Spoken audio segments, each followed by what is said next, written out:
Shalom à tous les DZ et à tous les amoureux de football, j'espère que vous allez bien, bienvenue sur ma chaîne. Comme promis lors du sondage que je vous ai proposé sur ma chaîne dans l'espace communautaire, on va faire un petit débrief des huitièmes de finale de Ligue des Champions entre le PSG et le Real Madrid et aussi toucher un petit mot du match qui opposait Manchester City au Sporting Lisbonne de Slimani. Et avant de commencer, je te demande de me faire un petit like et abonne-toi à la chaîne si c'est pas encore fait. N'oublie pas aussi que je suis aussi présent sur Instagram, Twitter, Facebook et TikTok. Viens me rejoindre, les liens sont dans la description. Le PSG se présentait avec un 4-3-3 avec Lionel Messi en faux neuf. Di Maria et Mbappé étaient disposés sur les ailes. Il y avait un milieu très travailleur avec Paredes en numéro 6 et Verratti Pereira en relayeur. Le Real Madrid était dans le même schéma de jeu, à savoir un 4-3-3. Benzema et Fernand Mendy faisaient leur retour après un mois d'absence. Ce qu'on peut déjà dire, c'est que le PSG a réalisé un très bon match. On savait très bien que le PSG était en sous-régime en Ligue 1 et qu'il attendait qu'une seule chose, c'est de pouvoir en découdre en Ligue des Champions. Et là, ce match-là, il n'y a rien à dire, ils ont vraiment montré tout ce qu'il fallait faire. Ils ont fait énormément d'efforts, beaucoup de pressing, beaucoup de courses à haute intensité. Et en Ligue des Champions, c'est exactement les ingrédients qu'il faut mettre. En face, côté Real Madrid, surprenant, on a l'impression que le Real, il est vraiment pas venu pour essayer de gagner au parc, ce qui est vraiment dommage. Le Real s'est mis en condition de ne prendre aucun risque, il s'est mis en bloc bas et ils n'avaient qu'un espoir, c'est sur un contre ou sur une action ou sur un exploit individuel, pourquoi pas essayer d'en mettre un. Ils ont totalement abandonné la bataille de la possession du ballon, mais malheureusement cette stratégie elle était clairement pas la bonne. Les hommes de Carlo Ancelotti, ils n'ont pas eu l'occasion. Ça m'a vraiment surpris parce que c'est pas dans les habitudes de Carlo Ancelotti de prendre ce type de stratégie. Et surtout, le Real, d'habitude, il est imposant, qu'il soit à domicile ou à l'extérieur, qu'il soit chez un gros ou un petit.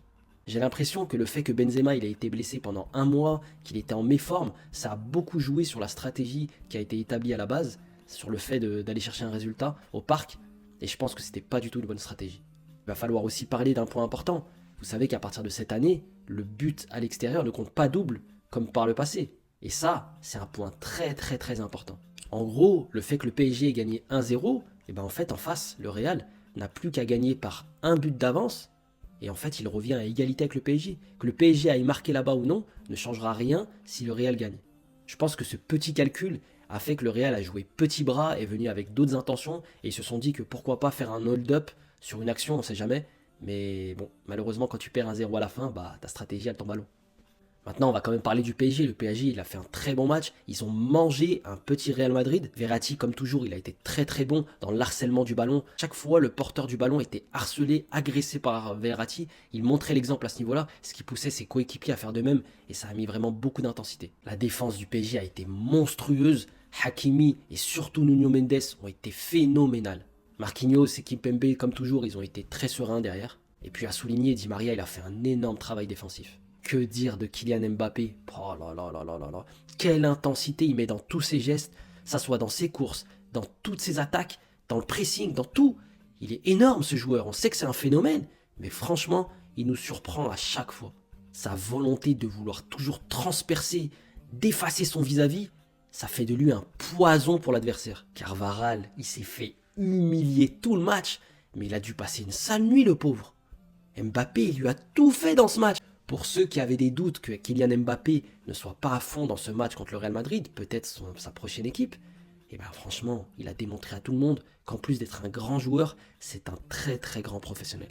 Kylian, il a été sur toutes les actions importantes de ce match, il a eu plusieurs face-à-face à jouer face à Courtois, mais soit il manquait de lucidité face au but, soit Courtois arrivait à sauver la mise. Arrive enfin la 60e minute où Kylian Mbappé il met une accélération monumentale sur le côté gauche, et là Carvajal se jette comme un abruti. Je pense qu'il n'en pouvait plus à ce moment-là. Il met un mauvais tacle à Kylian Mbappé en retard, penalty indiscutable. Mbappé très classe laissera finalement le penalty à Léo Messi. Malheureusement pour le PSG, Courtois il est parti du bon côté et Léo Messi, oh là là, quel manqué, mais quelle faute à ce moment-là. Franchement, à la place de Léo Messi, on se sentait très mal. Ça reste quand même une triste fin de carrière pour Léo Messi. Un immense joueur, mais le voir finir comme ça, en étant à faire valoir de Kylian Mbappé, ça fait mal quand même. Il a l'air d'errer sur le terrain comme ça sans savoir vraiment quoi faire. Franchement, on le sent très triste à Paris. J'ai tellement à dire sur ce sujet, mais franchement, j'ai peur que ce que je vais dire va déplaire aux supporters parisiens.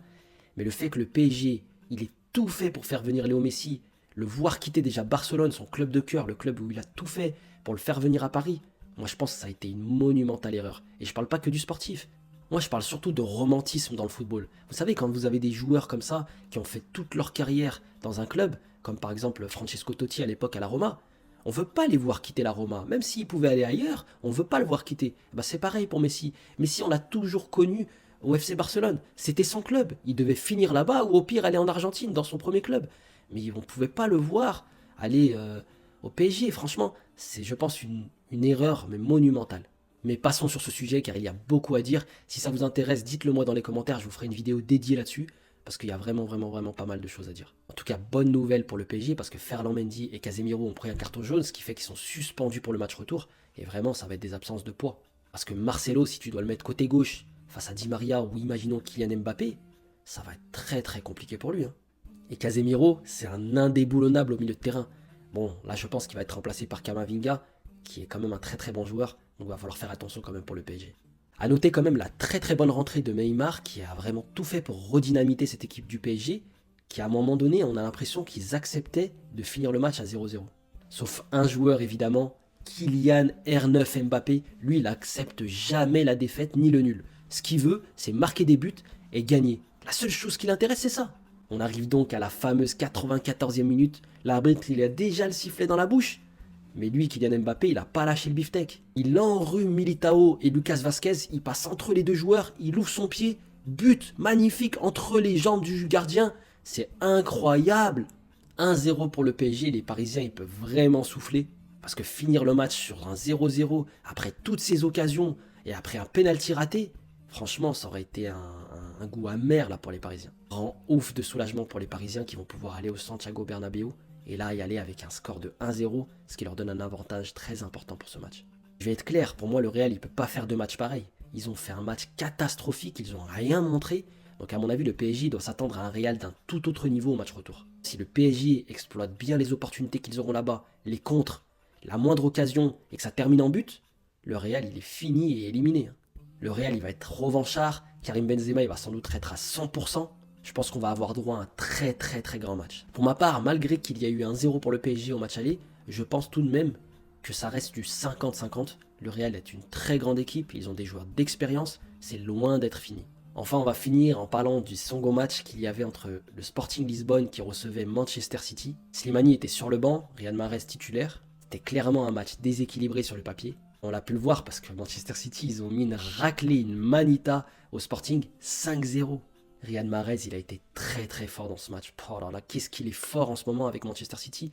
Il marque but sur but. Et là, il a marqué encore un but et il a fait une passe décisive à Foden. C'était vraiment un match magnifique de sa part. Donc là, la qualification, elle est quasiment assurée. 5-0 au match aller, c'est fini pour le Sporting. Ça fait des années que les Blues, ils cherchent à obtenir le sacre final et gagner cette fameuse Ligue des Champions. Mais on sent quand même que depuis l'année dernière, ils ont passé un cap et ils s'en rapprochent de plus en plus. Je pense que pour cette année, ça peut être vraiment un favori très important à la victoire finale.